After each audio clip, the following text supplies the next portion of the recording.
எந்தெந்த நம்பர் காம்பினேஷனில் அழகாக இருப்பாங்க அது ஒன்று சொல்கிறேன் பாருங்கள். அதை நான் இப்போ சொல்கிறத நீங்கள் போட்டு பாருங்கள். உங்களுக்குள்ளேயே அது வந்துட்டு ஆமாம் சொல்கிறதெல்லாம் அப்படி சொல்லிகிட்டே போகிறேன். சும்மா ஒரு 10 சொல்கிறேன். அது மாதிரி நிறைய இருக்கும். காம்பினேஷன் தான். நம்ம ஃபார்மேட்டில் டேட்டு, மந்த்து, வருஷம் அதை கூட்டிட்டு 4வது நம்பர் 5 9 4 9 அழகு தேவதை தான். இந்த அழகு தேவதையை இவங்களை மெயின்டைன் பண்ணுறத விட கடவுளுக்கும் அது பிடிக்குது. ஆண்களுக்கும் அழகு பொருந்தும், ஏன் இல்லை? பொருந்ததுனால தானே ஒரு ஆணும் பெண்ணும் பார்த்துட்டு ஒருத்தர் விரும்பி கல்யாணம் பண்ணிக்கிறாங்க. அழகுங்கிறது வந்துட்டு அது பொலிவு குறைச்சிடும். அது பார்த்தவொடனே டக்குன்னு தெரியறது தலைமுடி தான் இல்லைங்களா சார்? அதில் டவுட்டே இல்லை. அது உங்களுக்கு ஒரு கட்டத்தில் நாம் நினச்சிக்கிட்டு இல்லைங்க நமக்கு இப்போ 35 வயசுங்க. ஏங்க 35 வயசுலாம் வயசே இல்லைங்க. ஆரம்ப கட்டத்தில் ஒரு மனுஷனுக்கு 120 வயசு. எல்லாரும் பெண்களும் பயப்பட போகிறீங்க. பயப்படவே தேவையில்லை. ஏர் ஃபால்ஸ் அதிகமாக வயதுக்கு வரும் அந்த ஏஜுக்கு உண்டாத வரும்போது தான் அவங்களுக்கு நடக்கும். ஆனால் ஏர் ஃபால்ட்டு பவுல்லெட் இருந்துச்சுனாக்கா உலகத்தில் இருந்தேன்னா யார் கொடுப்பாங்க சொல்லுங்க பார்ப்பாங்க? யார் ஏற்றுப்பாங்க? அதெல்லாம் ஏற்றுக்க மாட்டாங்க. நடக்கணும்னா என்ன சார் பண்ண? அதெல்லாம் பண்ணிக்கலாம். இப்போ வரவங்களுக்கு சில பேருக்கு அந்த ப்ராப்ளம் இருக்கு இல்லையா? அப்படி போட்டு விட்டுட்டு 6 மாதம் கழிச்சு வருவாங்க. ஐயா சூப்பராக இருக்கேன் அனுப்பாங்க. அதெல்லாம் ஏர் ஃபால்ஸுக்கு அது தகுந்த மாதிரி டியூன் பண்ணிடலாம். வெறும் ஏர் ஃபால்ஸுக்கு வெறும் பேரே மட்டும் போதுமானாக்கா பேரும் பண்ணலாம். அடிஷனலாக சிலது கூட நான் டிப்ஸ் கூட கொடுத்தேன். என்ன சார் பண்ணணும் சொல்லுங்க சார்? அததான் சார் நாங்கள் கேட்குறோம். ஸோ மறக்காம நம்ம சேனலை சப்ஸ்கிரைப் பண்ணுங்க, பெல் ஐக்கானை கிளிக் பண்ணுங்க, ஷேர் பண்ணுங்க, லைக்கும் மறக்காம பண்ணிடுங்க. உங்களுடைய கேள்விகளை நம்மளுடைய கமெண்ட் செக்ஷன்ல பதிவிட மறந்துடாதீங்க.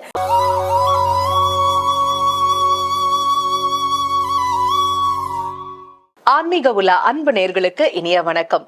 அழகு இந்த சொல்ல பிடிக்காதவங்க யாருமே இருக்க முடியாது இல்லையா? அழகான விஷயங்களை பார்க்கும் போது மனம் அப்படியே அது கூட லயித்து போகுதுங்க. இதே மாதிரி தாங்க நம்ம எல்லாருக்குமே நம்ம அழகா இருக்கணும், நல்ல அடர்த்தியான கருன்னு அப்படியே அருவி மாதிரி இருக்கக்கூடிய தலைமுடி இருக்கணும், பளபளப்பான ஸ்கின் இருக்கணும், லட்சணமான முகம் இருக்கணும், இப்படி எல்லாம் ரொம்ப ஆசை இருக்கு இல்லையா? என்னதான் நம்ம நிறைய வீடியோஸ் பார்த்து இதை பண்ணலாம் அதை பண்ணலாம்னு பண்ணினாலும் கூட அழகு நம்ம பக்கம் திரும்பி கூட பார்க்க மாட்டேங்குது இல்ல? சரிங்க, இதுக்கு என்னதாங்க தீர்வு இருக்கு? நியூமராலஜி ஏதாவது ஒரு முறையில இந்த அழகை நமக்கு கொடுக்குமா? அதற்கு ஏதாவது வழி இருக்கா? இது குறித்த $1 மில்லியன் ஆன்சரை நமக்காகவே சொல்வதற்காக நம்ம அரங்கிற்கு வருகை தந்திருக்காரு ஃபார்மேட் நியூமராலஜியின் தந்தை டாக்டர் மகாதன் சேகர் ராஜா அவர்கள். வாங்க நேரிலே சார் சந்திப்போம். வணக்கம் சார். வணக்கம் சார். நாங்க எல்லாரும் அழகா இருக்கணும் சார், அப்படியே அகமும் புறமும் அவ்வளோ ஹாப்பியா இருக்கணும் அப்படின்னாலே அழகான ஒரு விஷயத்தை பார்க்கும் போதே நமக்கு தோணும் இல்லைங்களா? நாங்க எல்லாருமே நல்ல அடர்த்தியான முகம், பளபளப்பான ஜொலிப்பான ஸ்கின், அழகான முகம் வேணும் அப்படின்னாக்க அதற்கு ஃபார்மேட் நியூமராலஜி கை கொடுக்குமா சார்? கண்டிப்பா. நாம அழகா இருந்தாலும் அழகா இருக்கிறவங்க அவங்க மட்டும் அழகுன்றது இல்லை. அவங்க அழகா இருக்கிறவங்க அவங்க உடம்ப நல்லா மெயின்டைன் பண்றாங்கன்னா அவங்க வீட்டை போய் பார்த்தீங்கன்னாலும் வீடு அழகா இருக்கும். அவங்கள வரைக்கும் அழகுபடுத்திக்க மாட்டாங்க. அவங்க வீட்டையும் அழகா வச்சுக்கிடுவாங்க. வீட்டை மட்டும்தான் அழகா வச்சுக்கிறேன்னு நினைக்க வேண்டாம். அவங்களுக்கே தெரியாம ஒரு பிரின்சிபலோடு வாழ்வாங்க. இருக்கும் பிரின்சிபல். ஏன்னா இப்போ அழகுக்கு இது வேணும் அது வேணும்னு நினைக்கிறாங்க. அது ஒரு பிரின்சிபல். இன்டைரக்டாக அதுவும் வேலை செய்யும். இது வேணும் அது வேணும் எல்லாம் அவங்களுக்குள்ளே போட்டுக்கிடுவாங்க. ஆனால் இந்த அழகுங்கிறது இறைவனால் கொடுக்கப்பட்டது. கடைசி வரைக்கும் இருக்கணும் இல்லையா? தற்காலிகமாக இருக்கக்கூடாது. கொஞ்ச காலத்துக்கு வரைக்கும் இருக்கக்கூடாது. வயசாயிருச்சுங்க இனிமே என்ன யார் சொன்னா? 90 வயசானாலும் நீங்கள் பார்க்கறதுக்கு அழகாக இருக்கணும். காரணம் இறைவன் அதை தான் விரும்புகிறாரு. ஒரு வேலை செஞ்சுட்டு அந்த வேலையோடு போய் நிற்கும் போது அது உடம்பு அந்த நேரத்தில் இருக்கும். அப்படி முகத்தை அலம்பினாக்கா அப்படியே லட்சுமி கடாட்சம் முகத்தில் அப்படியே நிற்கணும். தாண்டவம் ஆடணும். உங்கள் முகத்தில் அழகும் லட்சுமி கடாட்சம் தாண்டவம் ஆடிச்சுனாவே லட்சுமி உங்கள் கூட வந்துடுவா. தேவதை உங்கள் வீட்டுக்கு வந்துடுவான். அவங்களாம் அழகுங்க. யார்? தேவதையும் லட்சுமிலாம் அழகு. அழகாக இருக்கிறவங்க கூட தானே அழகாக இருக்கிறவங்க சேருவாங்க. அப்போ நாம் அழகாக இருக்கிறது நாம் அழகாக இருக்கிறதுக்காக இல்லை. யாரெல்லாம் இருக்கவங்களோ அவங்க வீட்டுக்கு லட்சுமி பணம் அவளும் வீட்டில் வந்து சேருவாள். கூடையே எங்கெல்லாம் லட்சுமி இருக்காரோ அவள் தோழி மாதிரி தேவதையும் கூப்பிட்டு வந்துடுவாள். அதுக்கு நம்ம அழகாக இருக்கணும். ரைட். எந்தெந்த நம்பர் காம்பினேஷனில் அழகாக இருப்பாங்க அது ஒன்று சொல்கிறேன் பாருங்கள். அதை நான் இப்போ சொல்கிறத நீங்கள் போட்டு பாருங்கள். உங்களுக்குள்ளே அது ஆமாம் கரெக்டாக இருக்கிறோம். அப்படி போட்டு பார்த்தீங்கன்னா ஆமாம் எங்கள் வீட்டுக்கு நான் தான் தேவதை, நான் எங்கள் வீட்டு தேவதை, ஓகே. எங்கள் வீட்டுக்கு நான் தான் தேவதை, நான் எங்கள் வீட்டு தேவதை, எப்படினாலும் எடுத்துக்கிறேங்க. அப்படியே பேனை எடுத்துக்கிறேங்க, பேப்பர் எடுத்துக்கிறேங்க. சொல்கிறதெல்லாம் அப்படி சொல்லிகிட்டே போகிறேன். சும்மா ஒரு 10 சொல்கிறேன். அது மாதிரி நிறைய இருக்கும். காம்பினேஷன் தான் நம்ம ஃபார்மேட்டில். டேட்டு, மந்த்து, வருஷம் அதை கூட்டிட்டு 4வது நம்பர் 4 டிஜிட்டில் நான் சொல்கிற நம்பர். இந்த காம்பினேஷனில் இருக்கிறவங்க அவ்வளோ பேருமே அழகு பற்றி சொல்லலை, அழகு தேவதையை பற்றி சொல்கிறேன். அழகு தேவதையாகவே இருப்பீர்கள், எடுத்துக்கொள்ளுங்கள். 5-7-4-7 அழகு தேவதை தான். 5-9-4-9 அழகு தேவதை தான். 6-8-7-1 அழகாக இருப்பார், அழகு தேவதை தான். 4-2-1-7 அழகு தேவதை தான். 9-7-9-7 அழகு தேவதை தான். 7-4-4-6 அழகு தேவதை தான். 5-6-3-9 அழகு தேவதை தான். நான் சொல்லிக்கிட்டே போவேன். இவங்கெல்லாம் அழகு தேவதையாக இருப்பார்கள் ஃபார்மேட் படி. இந்த அழகு தேவதையை இவங்களை மெயின்டைன் பண்ணுறத விட கடவுளுக்கும் அது பிடிக்குது. நம்ம வீட்டுக்கு தேவதை வர, லக்ஷ்மி வராள். இதெல்லாம் இருக்கட்டுங்க, ரொம்ப சந்தோஷங்க. ஆனால் ஏர் ஃபால்ஸ்னு ஒன்று வந்துருச்சுன்னா அது டோட்டலாகவே எல்லாத்தையும் ஸ்பாயில் பண்ணிடும். அதுதான் அழகு. நம்ம எல்லாம் எவ்வளோ அழகாக இருந்தாலும் அந்த முடி தான் வந்து நம்மளை வந்து அழகுபடுத்துது. என்னை விட்டுருங்கன்னா இது முடி நான் நினச்சி வச்சுக்கிட்டு இருக்கிறேன், அதனால் இது இப்படி தான் இருக்கும். நீங்கள் எனக்கு தெரிஞ்சு 40 வருஷமாக பார்க்குறீங்க, என்ன இப்படி தான் இருப்பேன், என்னை விட்டுருங்க. ஆனால் அழகு அப்படின்னாக்கா நம்ம எல்லோரும் நினைக்கிற பெண்கள், ஆண்களுக்கும் அழகு பொருந்தும், ஏன் இல்லை? பொருந்ததுனால தானே ஒரு ஆணும் பெண்ணும் பார்த்துட்டு ஒருத்தர் விரும்பி கல்யாணம் பண்ணிக்கிறாங்க.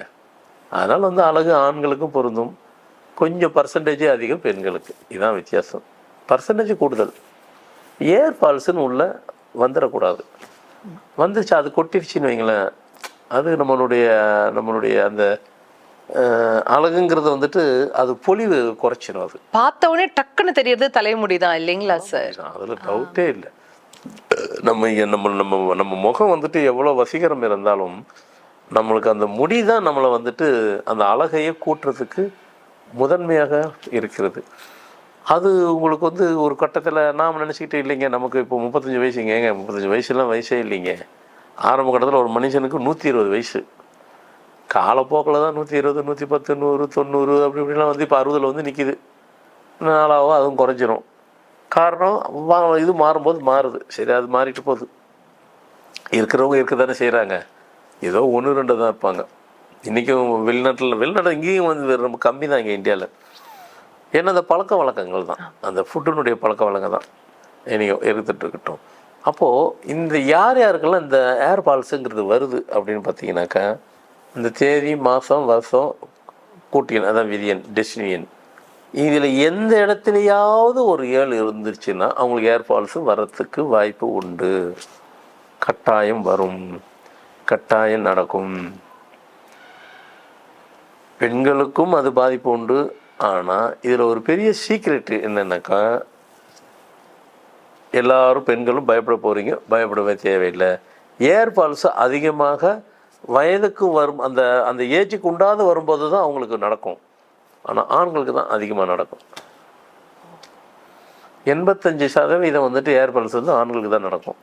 இப்போ அந்த ஃபுல்லாக அந்த ஐடியில் இருக்கிற பிள்ளைங்களெல்லாம் பாருங்கள், ஆம்பளை பிள்ளைங்கள, என்னடா வயசு உனக்கு 25, 27, என்னடா இப்படி இருக்கிற, மண்டையிலெல்லாம் கொட்டி போயிட்டு 35, 40 வயசு, 38 வயசு பசங்க மாதிரி இருக்குங்க. இப்போ பொண்ணே கொடுக்க மாட்டானே, எப்படா கொடுப்பாங்க? அவனுக்கு தெரியும் எப்படி கொடுக்குறோம், இந்த மண்டையை வச்சு அவன் கொடுக்க மாட்டேன்றாங்க. அவங்க கவலை அவங்களுக்கு, அந்த வலி வந்து அவங்களுக்கு தான் சார் தெரியும். அந்த கவலை அவங்களுக்கு மட்டும்தான் இருக்கும். வெளியே சிரிச்சுக்கிட்டே பேசிக்கிறாங்க நம்மக்கிட்ட. அது எவ்வளோ வலி இருக்கு, எப்படி பொண்ணு கொடுப்பாங்க? எல்லாம் சரியாக இருந்தாவே ஏதோ ஒன்று சொல்கிறாங்க, சொல்லத்தான் செய்வாங்க. ஆனால் ஏர் ஃபால்ட்டு போல்டெட் இருந்துச்சுனாக்கா, உலகத்தில் இருந்தேன்னா யார் கொடுப்பாங்க சொல்லுங்க பார்ப்பாங்க? யார் ஏற்றுப்பாங்க? அதெல்லாம் ஏற்றுக்க மாட்டாங்க. அவங்க கஷ்டம் அவங்களுக்கு. ஆம்பளை பசங்களுக்கு தான் 85% ஹேர் ஃபால்ஸு நடக்குது. சார் ஹேர் ஃபால் ஆகுது, என்னதான் நாங்க அந்த எண்ணெய் இந்த எண்ணெய் எல்லாம் எது போட்டாலும் கேட்கவே மாட்டேங்குது, இதுல இருந்து எங்களை காப்பாத்தணும்னா இதை பண்ணுங்க அப்படின்னு நீங்க சொல்வீங்களா சார்? கேட்கத்தான் செய்வீங்க கண்டிப்பாக. ஆமாம், அதை வச்சு ஒரு சப்ஜெக்ட் எப்பவுமே ஒன்று பார்த்துக்குங்க. ஒரு ஒரு ஒரு ஒரு ப்ராப்ளத்தை நம்ம கண்டுபிடிக்க யாரெல்லாம் ப்ராப்ளத்தை கண்டுபிடிக்க முடியுதோ சொல்யூஷன் ஒன்று. சொல்யூஷன். Yes sir.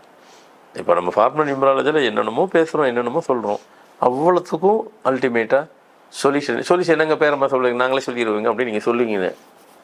வெறும் பேர் மாற்றுறது மட்டும் இல்லை, அதில் எழுதுகிற மெத்தடு நான் அமைச்சு கொடுக்குற ஒரு மெத்தடு இருக்குது. நீங்கள் எதை கேட்குறீங்களோ அதுக்கு கொடுப்பேன். சார் இப்போ வந்து ஹேர் ஃபால் நிக்கணும் சார், நல்லா அடர்த்தியா முடி வளரணும்னா அதுக்கு ஏதாவது ஒண்ணு அப்படியே ஒரு சொல்யூஷன் மாதிரி ஒண்ணு சொல்லுங்களேன் சார், இப்படி எழுதுங்க அப்படின்லாம். ஒரு சமீபத்தில் கொஞ்சம் வருஷத்துக்கு முன்னாடி கூட ஒருத்தர் ஒரு 50 வயசு, அதுக்காக எல்லாத்துக்கும் அதே மாதிரி நடக்குதுன்னு நினைக்காதீங்க, பார்த்துட்டு பேரெல்லாம் எழுதிட்டு அவருக்கு ஏற்கனவே இருந்திருக்கு போல இருக்கு, முட்டி சும்மா கருன்னு வந்திருக்கு. சரி என்ன பாருங்க பார்த்தேன், நல்லா பாருங்கள், நல்லா தாங்க பார்த்தேன், விஷயத்தை சொல்லுங்கள். இல்லை சார் ஒரு மாற்றம் இருக்குது, எனக்கு ஒன்றுமே தெரியல, நீங்களே சொல்லிடுங்கன்ட்டு. தலையை பாருங்கள், ஏன்னா ஃபஸ்ட்டு வரும்போது அவர் தலையை நான் ஒன்றும் பெருசாக பார்க்கல, இப்போவும் இல்லைங்க தலையில் ஒன்றும் இல்லைங்க, ஒருவேளை நீங்கள் தொப்பி போட்டு கழட்டி இல்லைங்க நீங்களே சொல்லுங்கள். ஐயா தெரியல சொல்லிடுங்கன்னு. நான் ஃபஸ்ட்டு வரும்போது வழுக்கு தலையாக இருந்தேன் சார், இப்போ என் முடிவு பாரு சார், இப்போ விக்கு வச்சுருங்க. விக்கெல்லாம் கிடையாது, இந்த பேர் எழுதி அப்போ வந்துருச்சு. எனக்கே ஆச்சரியமாக இருந்தது. என்ன ஆச்சரியம்னாக்கா அந்த ஏர் வந்து பார்த்தீங்கன்னா சுருட்டு சின்ன பிள்ளைங்க அப்போ தான் முடி வரும் பாருங்க, ஒரு 20 முத வரும் பாருங்க, அது மாதிரி இருக்குது. அது கொஞ்சம் ஆச்சரியம். ஆனால் அது வந்து எல்லாத்துக்கும் வரும், நான் அசூரன்ஸ் கொடுக்கல. காரணம் அது அவருக்கு எப்படி வந்ததுன்னு தெரியல, அது ரொம்ப பிரமிப்பாக இருந்துச்சு. அந்த ஆளால் நம்ப முடியல சார். இப்போ எனக்கு இது வந்தது சந்தோஷம், ஆனால் சின்ன பையன் மாதிரி ஆகிட்டேன் சார். எனக்கு சரிப்பா டை எழுதி வெள்ளை டை அடிங்க, இது நல்லா தான் இருக்குது, நல்லா தான் இருக்குது, பரவாயில்ல, எப்படி சார் இதெல்லாம் சாத்தியம், தொட்டு பாருங்கன்னு சார். ஐயோ பார்த்தாலே தெரியுது விடுங்கன்னு. அதுக்கு அவருக்கு அதில் சந்தோஷமும் மிகப்படுத்தின சந்தோஷம். ஆனால் அது வந்து 2 கட்டணம் இருக்கிறதுனால அப்போ அது ஆக்சுவல் நான் உண்மையில் அது கொடுக்கலன்னு வைங்க, அவர் கொடுத்தா அது உண்மை லக்கிலி அவருக்கு இதாகிடுச்சு. அதுக்கப்புறம் உண்மையை சொல்லணும்னா இது இப்போ நடக்கலை, இது 37-38 வருஷத்துக்கு முன்னாடி நடந்தது. எனக்கே அப்போ தான் தெரிஞ்சு நம்ம ஃபார்மெட்டில் அதுவும் நடக்கும். நடக்கணும்னா என்ன சார் பண்ணணும்? அதெல்லாம் பண்ணிக்கலாம். இப்போ வரவங்களுக்கு சில பேருக்கு அந்த ப்ராப்ளம் இருக்கு இல்லையா, அப்படி போட்டு விட்டுட்டு 6 மாதம் கழிச்சு வருவாங்க, ஐயா சூப்பராக இருக்கு ஏன்னுப்பாங்க. அதெல்லாம் ஏர் பாலிஸுக்கு அது தகுந்த மாதிரி டியூன் பண்ணிடலாம். வெறும் ஏர் பாலிஸுக்கு வெறும் பேரே மட்டும் போதுமானாக்கா பேரும் பண்ணலாம், அடிஷ்னலாக சிலது கூட நான் டிப்ஸ் கூட கொடுத்தேன். என்ன சார் பண்ணணும் சொல்லுங்க சார், அததான் சார் நாங்கள் கேட்குறோம். அதுதான் வேணும், ஒன்றும் இல்லை. வழக்கமாக எல்லாரும் சொல்கிறது தான் சொல்கிறேன். ஆனால் சிலது வந்து அதிலே வந்துட்டு சிம்பிளாக இருக்கும். மருதாணி இருக்கு இல்லைங்களா, அது எல்லோரும் நாங்களே போடுறோன்னு அப்படிலாம் கிடையாது. மருதாணியில் தேங்காய் எண்ணெயை போட்டுட்டு நல்லா ஊற வைக்கணும். நீங்கள் கூடையே கடுக்கா, அந்த கடுக்காவையும் வந்துட்டு அந்த கொண்டு போட்டுட்டு நல்லா தட்டிட்டு நல்ல அந்த பவுடர் எப்படி ஆக்கணுன்னாக்கா, உங்கள் மிக்ஸி முதல்ல கடுக்காயை நல்லா காய வச்சுருங்க. நல்லா கடுக்காயை காய வச்சுட்டு உங்கள் மிக்சியில் தண்ணி இல்லாமல் போட்டு நல்லா பவுட்ரு பண்ணி அந்த பவுடரை கூட நீங்கள் நல்லா எவ்வளோ நைஸ் பண்ணுறீங்களோ பண்ணிவிட்டு அந்த கடுக்காயை வந்துட்டு அந்த எண்ணெயிலேயே பவுடர் ரொம்ப நைஸான பவுடரில் உள்ளார போட்டு இந்த மருதாணியும் அப்படியே அந்த மருதாணி எப்படி போடுறோன்னாக்கா, சில பேர் மேலே கட் பண்ணிலாம் போடுறீங்க, அந்த ரூட்டோடு அந்த வேரோடு வச்சிடணும் உள்ள. நீங்கள் அப்படியே எடுத்துகிட்டு அதை நல்லா கழுவி அந்த வேரை நல்லா கழுவிட்டு சுத்தம் பண்ணிவிட்டு அப்படியே உள்ளே வைக்கணும். அதுதான் உயிர். எல்லாரும் பண்ணி மருதாணி வந்துட்டு அப்படியே கட் பண்ணி இலையை கட் பண்ணி இலையை மட்டும் அதெல்லாம் வேலையே செய்யணும். அந்த ரூட்டோடு எடுக்கணும். எடுத்துட்டு அப்படியே பாட்டிலில் போட்டு குறைஞ்சது 1 மாதம் நல்லா ஊற போட்டுருங்க. போட்டுட்டு இப்போ தடவி பாருங்கள், முட்டிலாம் சும்மா கர்றன்னு வந்துடும், அப்படியே வரும், கொட்டாது. இதில் சப்ஜெக்ட் என்னென்னா முடி வர்றதுங்கிறதோட மேற்கொண்டு கொட்டாது. ஆனால் நீங்கள் தொடர்ந்து போட்டுக்கிட்டே இருக்கணும், விடக்கூடாது, பிரேக் பண்ணாதீங்க, போட்டுக்கிட்டே இருங்க. உங்கள் அழகு உங்களை விட்டு போகாது. இததான் சார் நாங்க ஒவ்வொரு எபிசோட்லயும் எதிர்பார்த்துட்டே இருக்கோம். Super sir. அதாவது ஒரு விஷயம் எங்களுக்கு தேவை, எந்த பிரச்சனையா வேணா இருக்கட்டுமே, அதற்கான தீர்வை தேடி இங்க போங்க அங்க போங்கலாம் அலைய வைக்காம எங்களுக்கு வந்து உங்க பிரச்சனைக்கான தீர்வு வந்து உங்க கையிலேயே தான் இருக்கு. எல்லா பூட்டுகளும் சாவியுடன் தான் தயாரிக்கப்படுகிறது.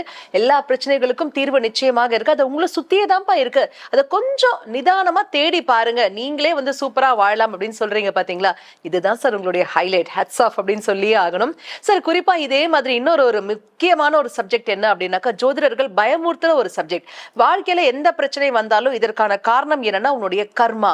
இதற்கு நீ போய் இது பண்ணணும், ஓமம் பண்ணணும் அப்படின்லாம் சொல்றாங்களே, இந்த கர்மா அப்படிங்கிறது உண்மைதானா? குறிப்பாக பித்ரு தோஷம் அப்படின்னு ஒரு விஷயமும் சொல்றாங்க. எப்படி சார் கோழி மிதித்து குஞ்சுக்கு வலிக்குமா சார்? எப்படி சார் அது? அம்மா அப்பா எப்படிதான் சாபம் கொடுப்பாங்க? இதெல்லாம் ஒத்துக்கிற மாதிரியே இல்ல. இத பத்தி நம்ம நல்ல அக்குவேர் ஆணிவேரா பிரிச்சு அடுத்த எபிசோட்ல நம்ம பேசியே ஆகணும் சார். கோடான கோடி அன்பு நெஞ்சங்கள் அனைவர் சார்பாகவும் மனமார்ந்த நன்றிகள். எனக்கு எவ்வளவு சூப்பரான விளக்கங்கள் சார் நமக்காகவே கொடுத்தாரு இல்லையா? குறிப்பா நிறைய பேர் வாழ்க்கையில பிரச்சனை அப்படின்னு சொல்லி ஒரு ஜோதிடரை போய் பார்த்தாலே பித்ரு தோஷம் இருக்கு, சாபம் இருக்கு அப்படிலாம் சொல்றாங்க, கர்மா இருக்குன்னு சொல்றாங்க இல்லைங்களா? இதெல்லாம் உண்மையாவே இருக்கா? இது உண்மைதானா? எப்படி நம்புறது? இதற்கான தீர்வு என்ன? இது குறித்த நிறைய விளக்கங்களை அடுத்த எபிசோட்ல சார் கிட்ட கேட்டு நம்ம எல்லாரும் தெரிஞ்சுக்கலாம். எல்லாருமே சந்தோஷமா வாழலாம். இதுதான் நம்ம நிகழ்ச்சியோடைய நோக்கமே. மீண்டும் அடுத்த எபிசோட்ல நம்ம எல்லாரும் சந்திக்கலாம். அது வரைக்கும் நான் எப்பவும் சொல்றதா, எங்கேயும் போயிடாதீங்க, எங்க கூடவே இருங்க. மறக்காம லைக் பண்ணுங்க, ஷேர் பண்ணுங்க, சப்ஸ்கிரைப் பண்ணுங்க. நன்றி, வணக்கம்.